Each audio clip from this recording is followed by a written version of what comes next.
Hello everyone. My name is Mangla Patil. I am a zoology assistant professor from Dr. C.V. Raman University, Khandwa, MP. And my topic name is spermatogenesis and oogenesis. This presentation is related for the student who belongs to first year BSc program. And the paper name is Vertebrates and Developmental Biology. And my unit is fourth and name is gametogenesis, and the topic is spermatogenesis and oogenesis, and presenter name is Miss Mangla Patil from Dr. C.V. Raman University. From this PPT presentation, my learning objectives are students will able to learn the structure of ovary and testes. They can differentiate the spermatogenesis and oogenesis, and also can able to express the process of spermatogenesis and oogenesis. This is the diagram of gametes. First one is human sperm. It is also known as spermatozoa. This spermatozoa can be classified into three categories, three parts. First one is head, second mid piece and third tail piece. So अगर हम head की बात करें तो ये rounded structure होता है including nucleus and acrosome, and इसका नेक पोर्शन जहां पर सेंट्रियोल प्रेजेंट होता है, and from this centriole filaments arise होते हैं एंड ये मिड पीस से टेल पीस फॉर्म करते हैं. एंड अराउंड दिस सेंट्रियोल यहाँ माइटोकॉन्ड्रियल स्ट्रिंग्स स्पाइरल फॉर्म में प्रेजेंट होती है. आगे जाके ये एक्सोनीम में इट मींस टेलपीस ये बनाती है. सो this is the structure of spermatozoa. And another structure is human egg ovum. आप यहाँ देख सकते हो सेंटर बॉडी क्रिएट की हुई है, उसी में एक न्यूक्लियस भी प्रेजेंट है, and that nucleus is presented the little side of the central body, and it also includes cytoplasm. So cytoplasm यहाँ प्रेजेंट है, और यहाँ पर आप देख सकते हो कोरोना रेडिएटा, यहाँ पर जो सेल्स हैं वो इसे सराउंड कर रही है, and corona radiata and cytoplasm के बीच में एक लेयर प्रेजेंट होती है जिसे हम जोना पैलिसिडा कहते हैं, एंड कॉर्टिकल ग्रैन्यूल्स भी इसमें प्रेजेंट होते हैं. सो ये मैंने एक छोटा सा एक्सप्लेनेशन दिया अबाउट द गैमेट स्ट्रक्चर.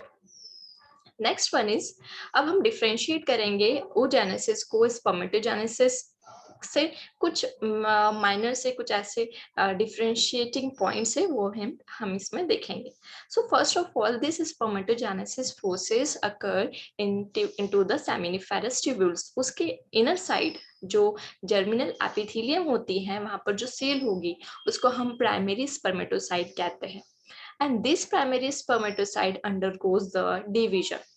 अब यहाँ पर जो म्यूसिस फर्स्ट है, यहाँ आप देख सकते हो 2 हमें स्पर्मेटोसाइट्स मिल रही है, इसको हम सेकेंडरी स्पर्मेटोसाइट्स कहेंगे जो कि प्राइमरी स्पर्मेटोसाइट से ही आगे डिवाइड हुई है. Now this secondary spermatocyte undergoes the meiosis second division and form 4 spermatids, and this spermatids are undergoes the spermiogenesis, जिसमें कुछ चेंजेस होते हैं, स्ट्रक्चरल चेंजेस होते हैं, सो दैट वो मैच्योर स्पर्मेटोजोआ या स्पर्म में कन्वर्ट होते हैं. So this process is known as spermiogenesis. Another one is oogenesis. अब हम oogenesis को कंपेयर करते हैं स्पर्मेटोजेनेसिस से. सिमिलरली इसमें जो जर्म सेल्स होती हैं, वहाँ जो प्राइमरी ओसाइट से हम उसे देखते हैं वो कैसे डिवाइड होती है.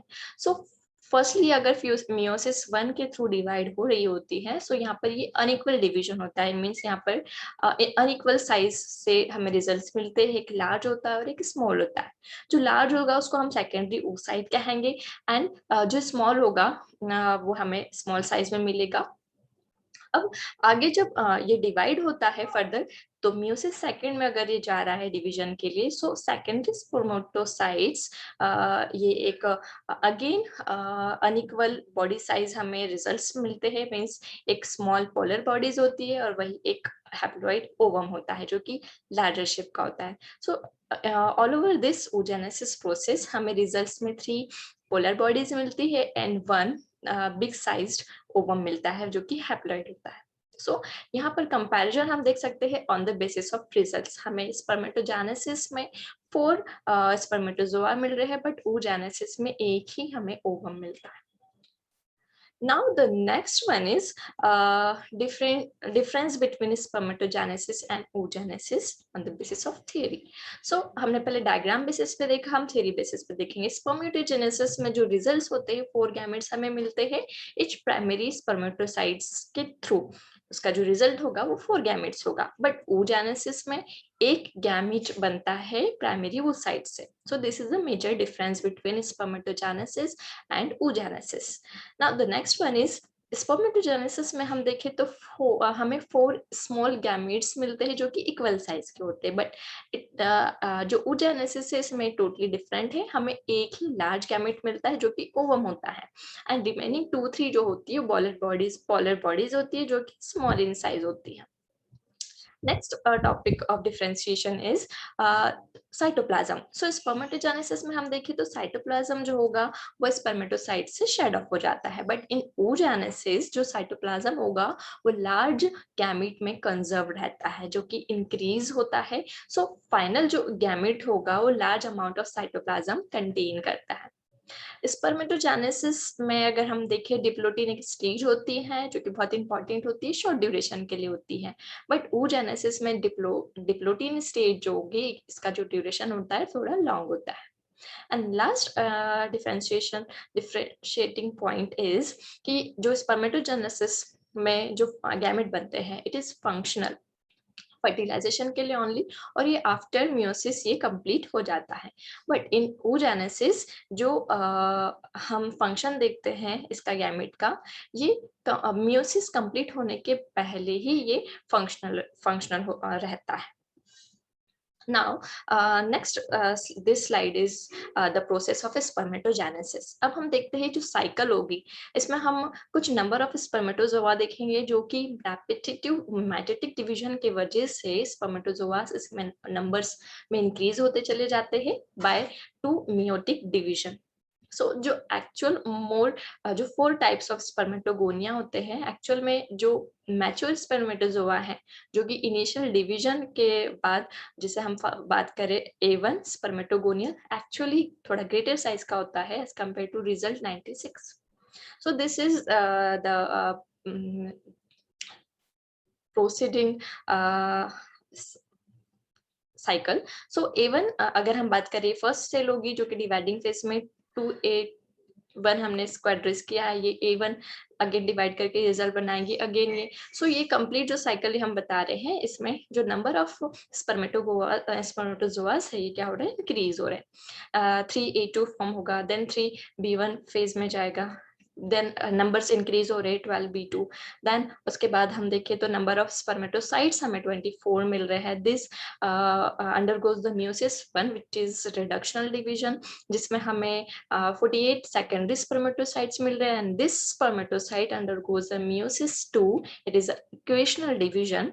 इसके बाद हमें 96 स्पर्मेटिड्स मिलेंगे, and this is the last result. After this result spermatids, this undergoes the spermiogenesis, another process. So this spermatids are converted into mature spermozoa, which is 96 in number.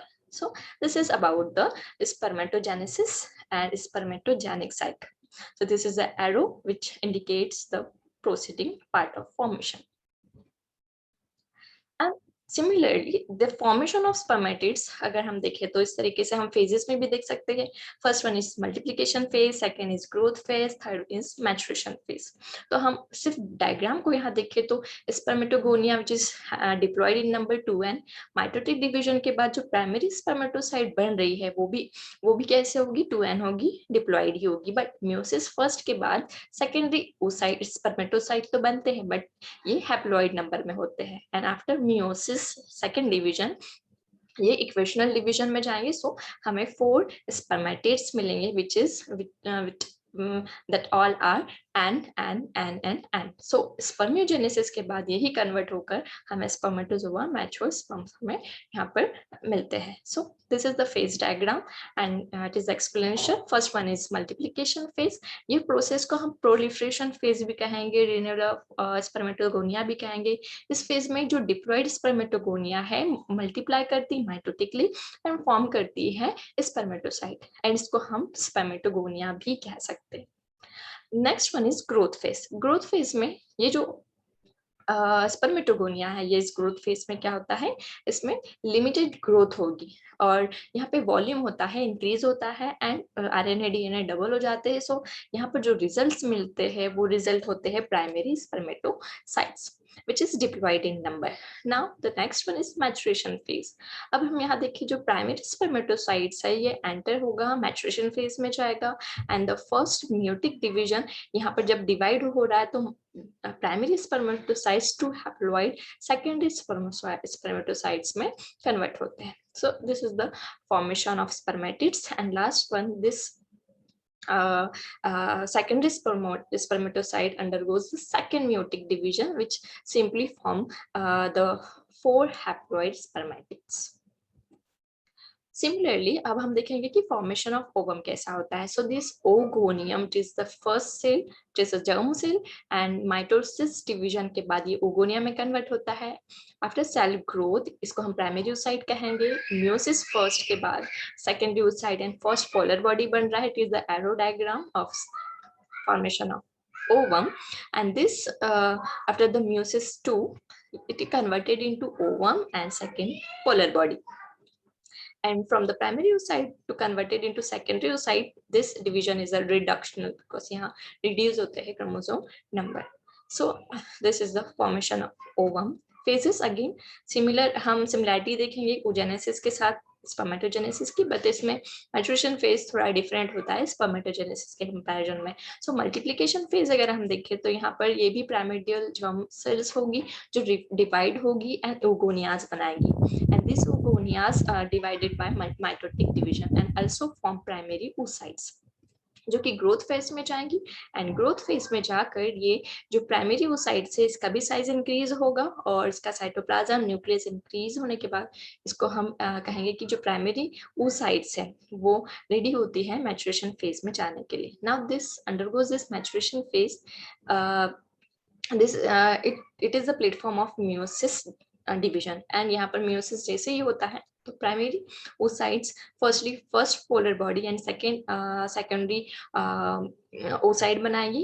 अब अगर इस penetration हो रहा है so this secondary oocyte form second polar body and an ovum also.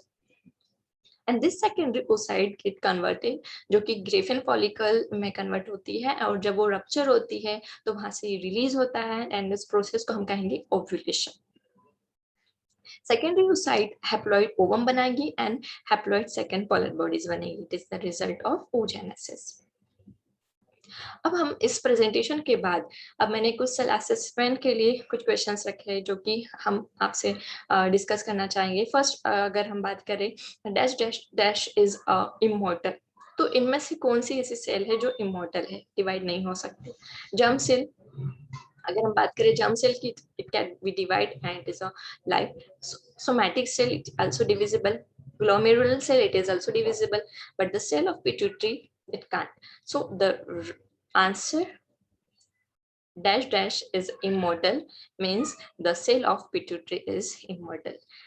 Second question is one primary spermatocyte produce dash spermatozoa and spermatogenesis. So अगर हम spermatogenesis की बात कर रहे हैं तो one primary spermatocyte से कितने spermatozoa फॉर्म होते हैं? So आपका आंसर यहाँ होना चाहिए that is 4.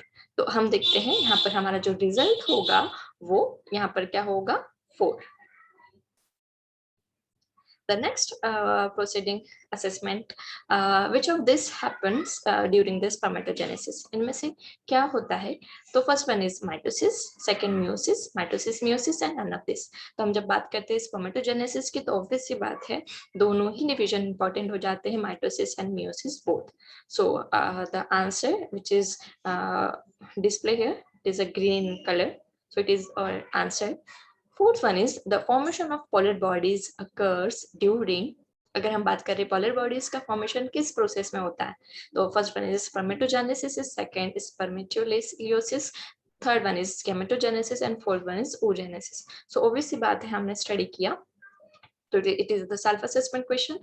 ये इसका आंसर होना चाहिए oogenesis, जिसमें हम बात करते हैं कि पोलर बॉडी, 3 पोलर बॉडीज बनती है एंड 1 हैप्लॉइड ओवम बनता है। So this is highlighted by green color. It is our answer. So thank you so much for watching my this presentation. Thank you so much.